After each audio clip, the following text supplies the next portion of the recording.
अंकुश यादव, साक्षी चौधरी, अरुंधति चौधरी, सचिन सिवाच और नरेंद्र बेरवाल ने राष्ट्रमंडल खेलों की मुक्केबाजी स्पर्धा में भारत का शानदार प्रदर्शन जारी रखते हुए बुधवार को अपने अपने वर्ग के सेमीफाइनल में पहुंचकर 5 और पदक पक्के कर लिए हैं। बुधवार को मिली 5 जीत के साथ 9 भारतीय मुक्केबाज सेमीफाइनल में पहुंचे। देखिए।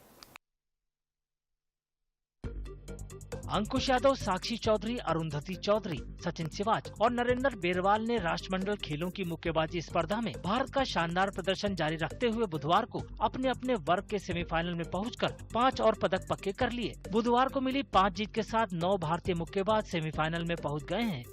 इससे पहले लवलीना बोरगोहेन, प्रिया घंघास, प्रीति पवार और जादूमणि सिंह मुक्केबाजी में भारत का पदक पक्का कर चुके हैं। 26 साल की साक्षी ने 51 किलो वर्ग में उत्तरी आयरलैंड की कैटलिन प्रायर्स को 5-0 से हराया। वहीं अरुंधति ने 70 किलो वर्ग के कठिन मुकाबले में न्यूजीलैंड की मॉर्गन हेंडरसन को 3-1 से मात दी। पूर्व विश्व युवा चैंपियन सिवाच ने पुरुषों के 60 किलो वर्ग के सेमीफाइनल में पहुंचकर कम से कम कांस्य पक्का कर लिया। काफ़ी खुशी हो रही है। पहले थोड़ा प्रेशर था मेडल की बाउट थी, लेकिन बाउट रिंग में जाते ही अपना पूरा खुल के अपना 100% दिया और बहुत ईजी बाउट थी। आगे वाले बाउट को भी काफ़ी फोकस करना है और अपनी दूसरे ओपोनेंट की कमियों को देखना है और अपने उस पर काम करना है।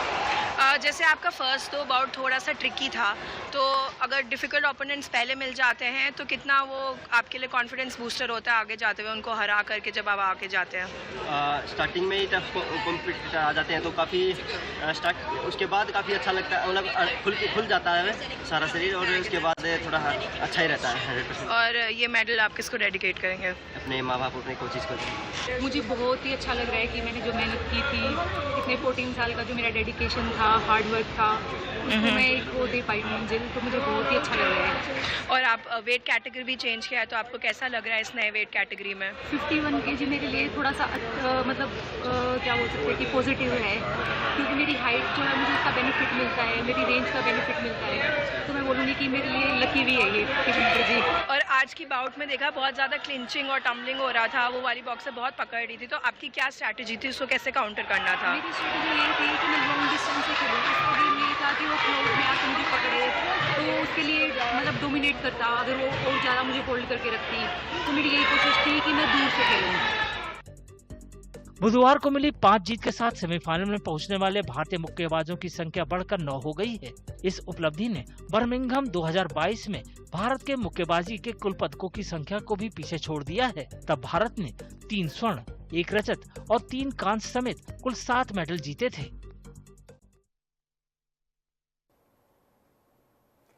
भारतीय बल्लेबाज अजिंक्य रहाणे ने गुरुवार को इंटरनेशनल क्रिकेट से संन्यास की घोषणा की। भारत के लिए 85 टेस्ट, 90 वनडे और 20 T20 खेल चुके रहाणे ने इंस्टाग्राम अकाउंट पर एक वीडियो जारी कर इस फैसले की जानकारी दी। वीडियो में रहाणे ने भावुक होते हुए कहा कि अब उनके लिए आगे बढ़ने का यही सही समय है। रहाणे के करियर का सबसे सुनहरा अध्याय 2020-21 के ऑस्ट्रेलिया दौरे पर लिखा गया था। एडिलेड टेस्ट में भारत के 36 रन पर ऑल आउट होने और विराट कोहली के लौटने के बाद रहाणे ने कप्तानी संभाली। मेलबर्न में शतक लगाकर उन्होंने भारत को जीत दिलाई और सीरीज 1-1 से बराबरी की। रहाणे की कप्तानी में भारत ने गाबा में ऐतिहासिक जीत दर्ज कर ऑस्ट्रेलिया को 2-1 से सीरीज हराई और 32 साल पुराना जय रिकॉर्ड तोड़ा। रहाणे ने भारत के लिए इंटरनेशनल क्रिकेट में 2011 में डेब्यू किया था। उन्होंने पहला वनडे 3 सितंबर 2011 को इंग्लैंड के खिलाफ चेस्टर ले स्ट्रीट में खेला था, जबकि T20 इंटरनेशनल में debut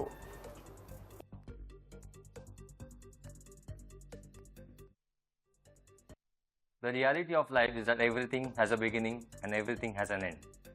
When that time comes, you simply have to respect it and move forward. I have always relied on timing in my batting and I have always understood its importance. Today, I feel the timing is right for me to move on and announce my retirement from international cricket and all formats. From those early days traveling from Dombivli as a young boy just to practice, I gave this game everything I had. Every single day, every innings, every opportunity I got to bat, the dream was always to wear the India cap.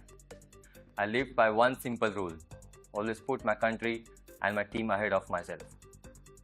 I played this game with complete honesty and I have always believed that if your intent is right, the game will always take care of you.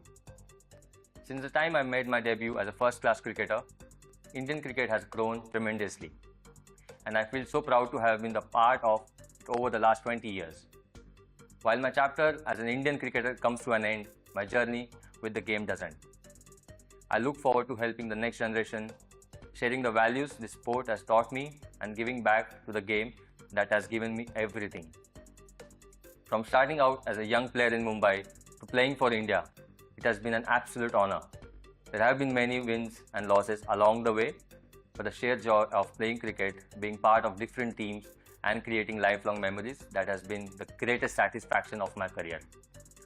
To the BCCI, the MCA, my teammates, my coaches, every IPL franchisee, to Radhika, my entire family, my friends, and everyone who stood by me, thank you. And a very special thank you to all the cricket fans.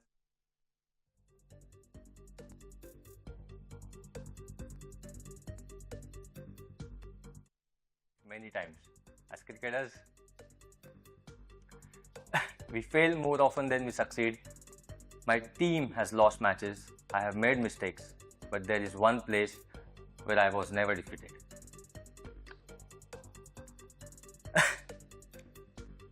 And that was in your hearts. तुम्ही मला कधी परका मानलं नाही.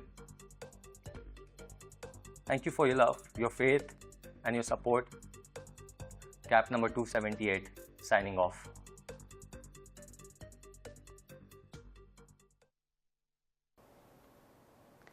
दोबार की Olympic पदक विजेता मनु भाकर ने कहा कि हांगझोउ में हाल ही में समाप्त हुए विश्व कप में 25 मीटर पिस्टल स्पर्धा में कांस्य पदक जीतने पर भावनाएं मिली जुली है और वे इससे बेहतर प्रदर्शन कर सकती थी।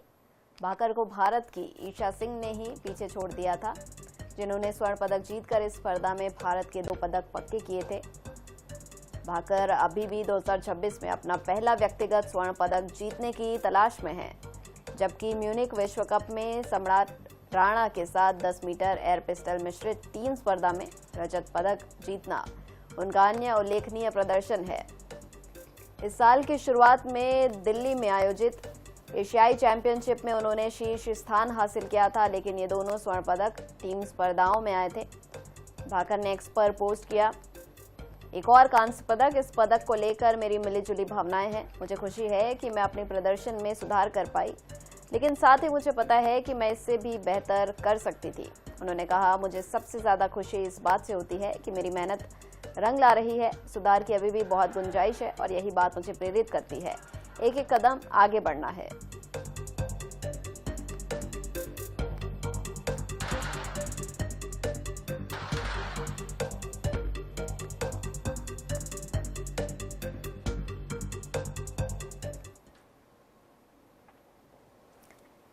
भारतीय महिला हॉकी टीम बुधवार को जर्मनी के फ्रैंकफर्ट के लिए रवाना हो गई, जहां वो अगले महीने नीदरलैंड और बेल्जियम की संयुक्त मेजबानी में होने वाले FIH विश्व कप की तैयारियों के अंतिम चरण में भाग लेगी। टीम बेंगलुरु से मुंबई होते हुए फ्रैंकफर्ट के लिए अपनी अगली उड़ान पर सवार हुई। भारतीय टीम अभ्यास शिविर में भाग लेने के अलावा 31 जुलाई और 1 अगस्त को जर्मनी के खिलाफ अभ्यास मैच भी खेलेगी, ताकि टीम के संयोजन को बेहतर बनाया जा सके और टीम यूरोपीय परिस्थितियों से सामंजस्य बिठा सके। विश्व कप की तैयारियों को आगे बढ़ाने के लिए भारतीय टीम 2 अगस्त को नीदरलैंड के एम्स्टरडैम के लिए रवाना होंगी। भारत विश्व कप में 16 अगस्त को चीन के खिलाफ अपने अभियान की शुरुआत करेगा। इसके बाद वो पूल डी में दक्षिण अफ्रीका और इंग्लैंड के खिलाफ 5 मैच खेलेगा। भारतीय कप्तान सलीमा टेटे को 15 से 30 अगस्त तक होने वाले विश्व कप में अच्छे प्रदर्शन पर पूरा भरोसा है। सलीमा ने टीम के रवाना होने से पहले कहा, पूरी टीम चुनौती के लिए तैयार है। हमने अभ्यास शिविर में अच्छी तैयारी की है। हम अपनी अच्छी लय को अभ्यास मैचों और फिर विश्व कप में बरकरार रखना चाहते हैं। उन्होंने कहा, चीन के खिलाफ पहला मैच बेहद महत्वपूर्ण होगा। इस टूर्नामेंट की सकारात्मक शुरुआत करना चाहते हैं। एक टीम के रूप में हम अच्छा प्रदर्शन करके देश का गौरव बढ़ाने के लिए प्रतिबद्ध है।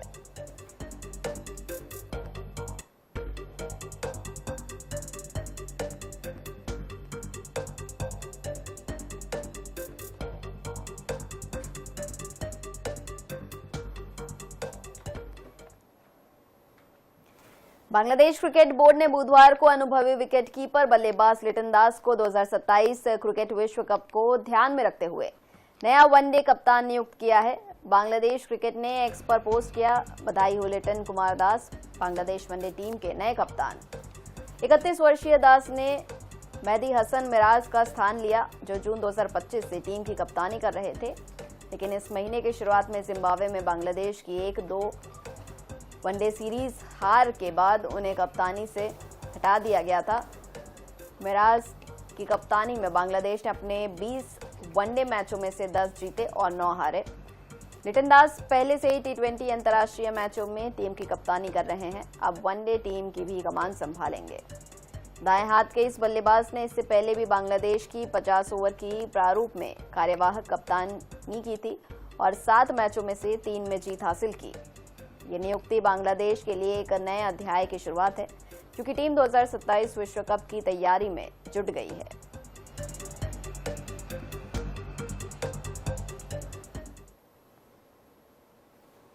राष्ट्रमंडल खेलों में बुधवार को महिला 57 किलोग्राम वर्ग के क्वार्टर फाइनल में इंग्लैंड की एलिस ग्लीन को 4-1 के विभाजित निर्णय से हराकर भारतीय मुक्केबाज जैस्मिन लैम्बोरिया ने देश के लिए कम से कम कांस्य पदक सुनिश्चित कर दिया है।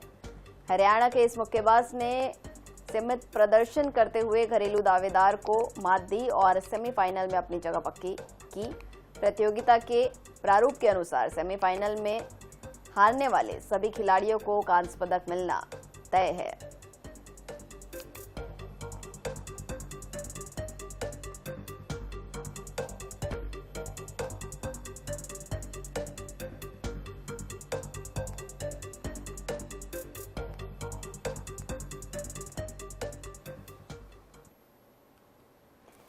मुरली श्रीशंकर ने बीते बुधवार को भारतीय एथलेटिक्स के इतिहास में एक और अध्याय जोड़ा, जब उन्होंने लंबी कूद में रजत पदक जीतकर राष्ट्रमंडल खेल में देश के पहले दोहरे पदक विजेता बनने का कारनामा किया।